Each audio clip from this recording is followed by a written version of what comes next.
Selamat pagi, sejahtera, shalom, ibu bapak, saudara-saudara jemaat sejahtera di DKI Jakarta yang diberkati Tuhan.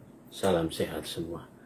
Saudara-saudara, kita sudah berada di penghujung bulan kelima atau bulan Mei di tahun 2023 ini. Kita bersyukur sepanjang langkah-langkah kita, Tuhan Yesus sudah memberkati.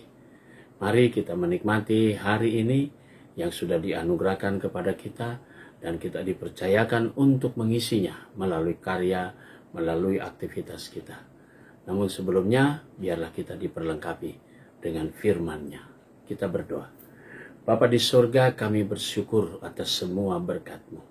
Tuhan sudah jaga dalam tidur malam kami, dan Tuhan sudah sertai langkah kami, dan kami sudah ada di penghujung bulan Mei ini ya Tuhan. Terima kasih untuk semua penyertaan Tuhan. Pada pagi hari ini kami mau memberi diri kami untuk merendahkan diri, dan Tuhan sendiri yang datang memenuhi seluruh relung hati kami dengan firman dan Roh Kudus-Mu, sehingga kami semua benar-benar dapat menikmati pemberitaan firman-Mu dan dapat mengerti serta memahaminya. Kami mau serahkan seluruh keberadaan kami di bawah salib-Mu ya Kristus. Karena itu berfirmanlah kepada kami semua, kami siap mendengarkannya. Demi nama Yesus Kristus, firman yang hidup, kami berdoa. Amin. Saudara-saudara, pembacaan Alkitab kita pagi hari ini terambil dalam kitab Kisah Para Rasul, pasalnya yang ke-8, ayatnya yang ke-26 sampai 33. Penekanannya pada ayatnya yang ke-29 yang berkata, Lalu kata Roh kepada Filipus, pergilah ke situ dan dekatilah mereka itu. Demikian firman Tuhan. Judul yang menjadi landasan renungan kita, berkata dalam kuasa Roh Kudus. Saudara-saudara, peristiwa Pentakosta yang digambarkan oleh Lukas ternyata memperlihatkan pekerjaan Roh Kudus yang selalu menuntun para murid, sehingga mereka semua tidak berjalan mencari kepuasan pribadi, mereka berjalan mau mencari keuntungan sendiri. Tapi Roh Kuduslah yang dalam bacaan kita ini menjadi saksi, mereka dituntun. Bahkan Roh Kudus yang menuntun, dalam bacaan kita hari ini berkata,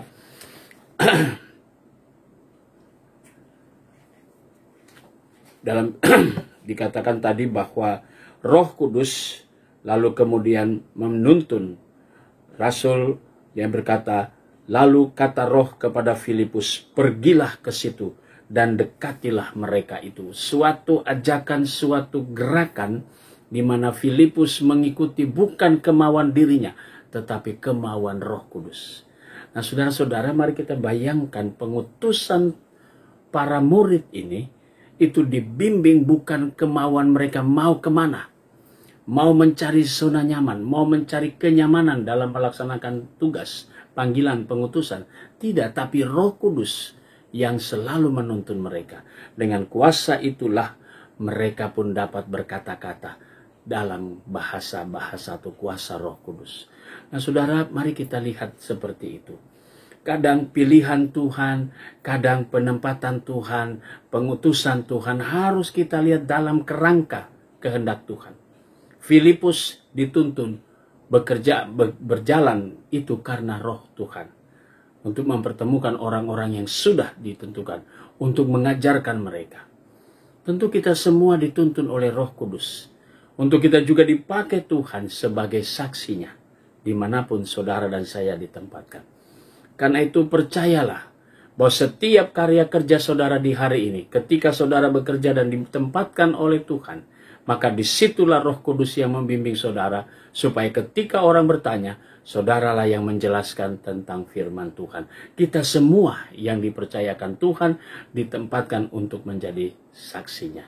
Ingat, bukan kita yang berkata-kata, tapi Roh Kudus dengan kuasanya yang memampukan saudara dan saya. Selamat berkarya, dan tetaplah kita setia menjadi saluran berkat dalam menyampaikan firman-Nya, menyampaikan tentang kesaksian Yesus Kristus. Amin. Mari kita satu di dalam doa. Kita berdoa. Allah Bapa yang begitu baik, kami bersyukur untuk semua berkat Tuhan. Pagi ini kami mau berdoa untuk jemaat Tuhan sektor pelayanan 3 dalam keadaan tubuh yang lemah. Ibu Ani Parhusip Nainggolan, Bapak Boy Kainama, dan Ibu Elsia Tumiwa. Tuhan Yesus berkati. Sehingga dalam segala hal keberadaan mereka, Tuhan memberkatinya. Kami menyerahkan semua perawatan pengobatan yang kesemuanya mendatangkan pemulihan. Kami mau berdoa untuk jemaat Tuhan yang pada hari ini merayakan ulang tahun kelahiran. Kami berdoa untuk Saudara Nobel Pubelius Anokota dan Saudari Sylvia Francisca Ririhena. Tuhan berkati saudara-saudara kami atas pertambahan usia mereka. Demikian juga dengan keluarga Bapak Toar Banua Hutagalung dan Ibu Sondang Juwita Manulang. Tuhan memberkati akan keberadaan keluarga-keluarga yang pada hari ini merayakan pertambahan usia perkawinan. Kami mau berdoa juga untuk jemaat Tuhan sektor pelayanan 3, keluarga Bapak Henry Engelbert Seroy dan keluarga Bapak Weng Sun Yang. Tuhan memberkati keluarga-keluarga ini dengan berkat-berkat Tuhan. Kami mau berdoa juga Tuhan pada pagi hari ini untuk pegawai kantor gereja, koster, keamanan, Satgas COVID-19. Tuhan berkati tiap pribadi, bahkan keluarga mereka. Demikian juga untuk Vikaris Rocky Yunus, Tuhan selalu beri dia kemampuan dan hikmat. Kami berdoa juga Tuhan untuk jemaat-jemaat GPIB dimanapun mereka berada. Kami berdoa untuk para pelayan firman dan sakramen. Tuhan berkati dalam hidup pelayanan mereka, bahkan keluarga mereka. Tak lupa kami juga berdoa untuk Pendeta Emeritus Metan Vanuan yang masih dalam perawatan di Rumah Sakit Cipto Mangunkusumo. Tuhan Yesus memberkati sepanjang perawatannya sehingga ia mendapatkan kembali kekuatannya. Kami juga mau berdoa ya Bapa di sorga di pagi hari ini untuk Majelis Sinode GPIB selaku pimpinan, berkati keluarga, berkati pelayanan dan karya kerja mereka semua. Demikian juga yang ada di dalam BP Mupol Jakarta Selatan. Tuhan Yesus memberkati pelayanan kami dalam kebersamaan.